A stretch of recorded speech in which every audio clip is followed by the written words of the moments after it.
Hello everyone, আসসালামু আলাইকুম। কেমন আছেন সবাই? বরাবরের মতো চলে এলাম আরেকটি ছোট্ট ভিডিও নিয়ে। আজকে আমি আপনাদের সাথে শেয়ার করব কিছু স্মৃতি আর কিছু কথা। যাই হোক, আমার সাথে অক্টোবর মাসের ৯ তারিখে এমন একটা ঘটনা ঘটে, আমি এটা চাইলেও কোনো জীবনে হয়তো বলতে পারবো না। তো এর আগে আসলে এরকম ঘটনা ঘটেনি। যাই হোক, আমার মোবাইল ফোনটি ছিনতাই হয়ে যায় অক্টোবর মাসের ৯ তারিখে। আর এই অক্টোবর মাসটা আমাদের জন্য অনেক গুরুত্বপূর্ণ একটা মাস ছিল।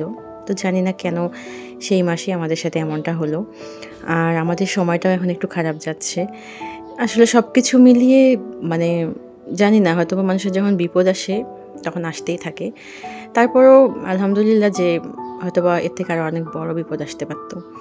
তো এই যে দেখতে পাচ্ছেন, আমার মেয়ের বার্থডে আমরা মোটামুটি বাসার মধ্যে একটু সিম্পলভাবে ডেকোরেশন করে করছিলাম, কিন্তু মেয়ে ড্রেস পরেনি কোনোভাবেই। সে একটা টি-শার্ট পরে কেক কাটছে।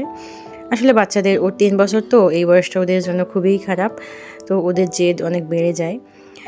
তো যাই হোক, কী আর বলবো, আমি আসলে মানে বুঝাইতে পারবো না যে আমার মোবাইল ফোনটি আমার কাছে কতটা প্রিয় ছিল। সবার কাছেই সবার মোবাইল ফোন অনেক প্রিয়, সেটা হারিয়ে গেলে কষ্ট লাগে।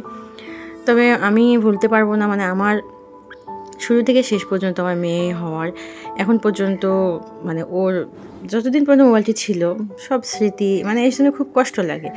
আর এই যে এই ছবি ভিডিওগুলো, এগুলো ২-১টা ফেসবুকে দিয়েছিলাম, আর কিছু আমার বোনদের ফোনে ছিল। সেখান থেকে নিয়েই ভাবলাম যে আপনার সাথে শেয়ার করি। আমার সাথে যেটা ঘটেছে, আমি চাই না কারোর সাথে এমনটা ঘটুক। আসলে এটা অনেক কষ্টের। হয়তোবা একটা নতুন ফোন আসবে, কিন্তু পুরাতনটাকে কি ভোলা যায় বলেন? সেটাতে এত এত স্মৃতি থাকে। তো কি বলবো, দেশের অবস্থা নিয়ে কিছুই বলার নাই। মোবাইল মানুষের হাত থেকে টেনে নিয়ে যায়।